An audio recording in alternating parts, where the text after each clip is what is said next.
Pemirsa, Kota Bima keluar sebagai juara umum cabur e-sport dengan memperoleh 2 medali emas dari 4 nomor yang bertandingkan. Porprov NTB ke-11 tahun 2023 mempertandingkan 35 cabang olahraga, salah satunya cabur e-sport. Cabur e-sport terdapat 4 nomor dipertandingkan, yakni e-football, Mobile Legends, PUBG, dan Free Fire. Kota Bima berhasil keluar menjadi juara umum dengan perolehan 2 medali emas di nomor PUBG dan Free Fire, disusul dengan Lombok Tengah dengan perolehan 1 emas dan 2.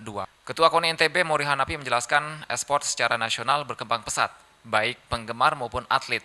Begitu juga di NTB. Setelah Porprov ini akan mempersiapkan atlet dan menargetkan mengikuti semua nomor pertandingan di ajang Prapon dan PON. Pasti kita akan coba nanti kita lihat di Prapon ada berapa nomor pertandingan. Kita berharap di semua nomor pertandingan itu kita bisa ikut. Itu target. Jadi kalau misalnya ada 16 nomor pertandingan, semuanya ikut. Kita upayakan. Itu bukan gampang, tapi kalau kita siap, ya saya yakin bisa. Ketua Harian SI Kota Bima, Yayan, menjelaskan tidak menyangka akan mendapatkan 2 medali emas. Sebelumnya hanya menargetkan 1 medali emas di cabur e-sport. Awalnya sih kita nggak menyangka ya bisa mendapat emas banyak 2 gini, tapi kita cuma 1. Cuman nggak tahu anak-anak ini bersemangat, kalau kami juga bersemangat. Sempat tadi sampai menangis karena euforia. Ini alhamdulillah kami bisa melalui semua dan mendapat 2 medali emas. Perolehan medali sementara di Porprov NTB ke-11 di puncak klasmen yakni Kota Mataram dengan 228 medali dan disusul Lombok Timur dengan 97 medali. Dari Mataram, Romi Ardi, iNews melaporkan. Pemirsa, Pulau Ternate Maluku Utara merupakan salah satu spot terbaik penyelaman di Indonesia Timur dan keindahan bawah lautnya menjadi surga bagi para pecinta diving.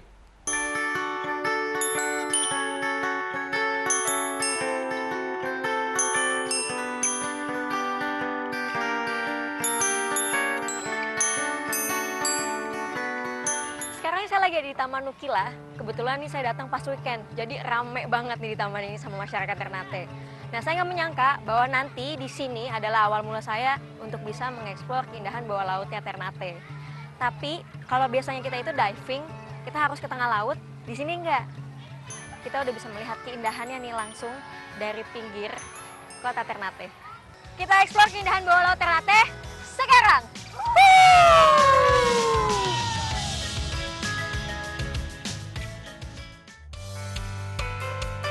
Berada di bawah naungan Gama Lama membuat alam bawah laut Ternate begitu kaya. Hal inilah yang membuat Ternate dikenal sebagai salah satu spot terbaik penyelaman di Indonesia Timur. Sekarang udah sama Bang Dedi, salah satu dive operator di sini. Ini terus terang ini pertama kali ini buat saya nih ya, pakai baju selam itu di pinggir kota. Ini bisa jelasin sedikit nggak Bang? Oke, nah jadi gini, ini saja namanya Taman Nukila. Taman Nukila. Saat ini namanya biasa kita dibilang City Site atau Taman Nukila Site. Di sini ada 5 meter nanti yang terketurung, ada koral, kabel 10 meter, terus ada rek yang dibuat buat apartemen fish. Ya, ada motor, ada bis sama kapal yang dipilih. Semua alat sudah siap? Siap, ready. Sudah tinggal Oke, dan lengkapi. nyemplung. Yang lain aja. Iya. Oke. Oke.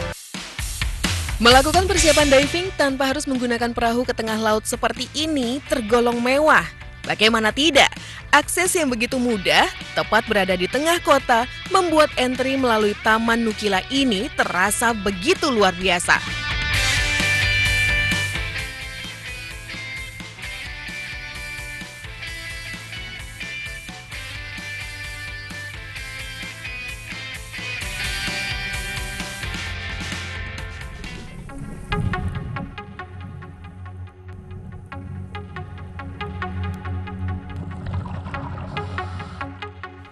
Tak sampai 10 meter, gugusan soft coral dan beragam anemon sudah mulai menyapa saya. Warna-warninya membuat saya terhipnotis. Beberapa penghuninya juga seakan menarik perhatian, mulai dari gurita hingga penjelajah samudera seperti penyu beberapa kali terlihat melintas.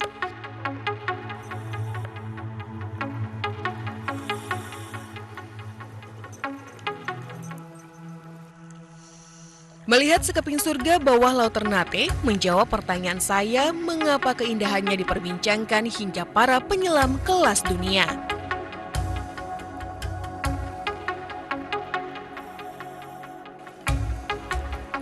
Jika Anda melakukan naik dive atau aktivitas menyelam di malam hari, Anda dipastikan dengan mudah dapat berjumpa dengan spesies unik hiu berjalan.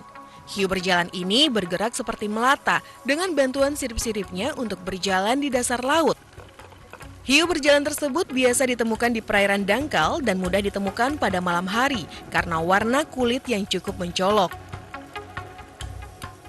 Hiu berjalan di Ternate menjadi salah satu hiu berjalan pertama yang ditemukan oleh biologis asal Australia Gerard R. Allen di kawasan Indonesia Timur. Masuk di kedalaman 22 meter, saya lumayan dibuat terkejut karena sebuah kapal lumayan besar tergeletak di dasar. Kapal-kapal ini sengaja ditenggelamkan sebagai tempat tumbuh terumbu karang. Keragaman hayati bawah Laut Ternate menjadi pelengkap faktor biodiversity yang dimiliki kawasan ini untuk menjadi sebuah kawasan geopark.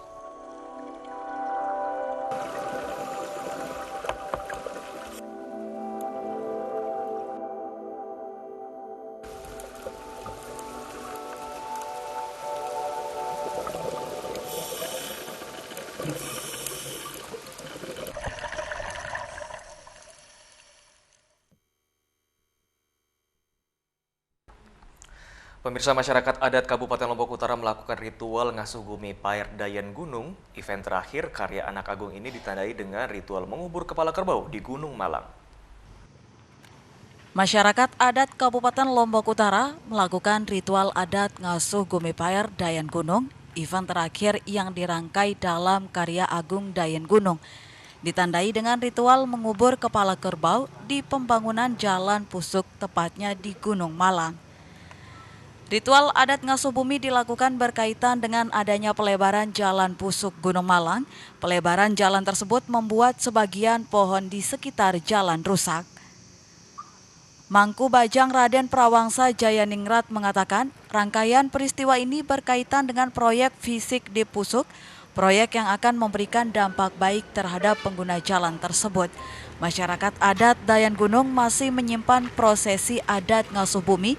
Diakuinya cukup berat menjalankan itu mengingat tidak semua daerah menjalankannya. Ini adalah wet adat Sasak Dayan Gunung secara umum. Tentunya di sini ada berbicara Bayan di situ karena dia merupakan satu kesatuan.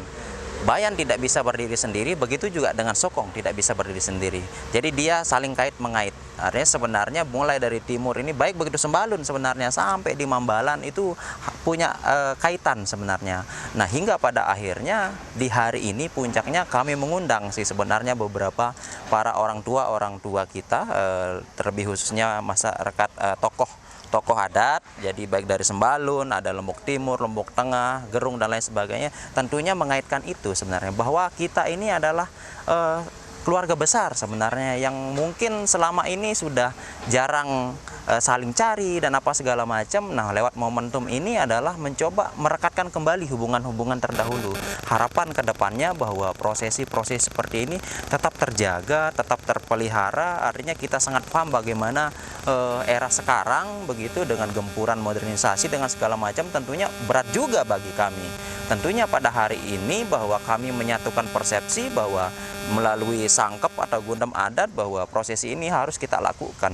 Ritual adat ini merupakan kepedulian masyarakat memelihara alam dan sekitarnya, sehingga tidak salah jika di lambang daerah terdapat kata Tio Tata Tuna.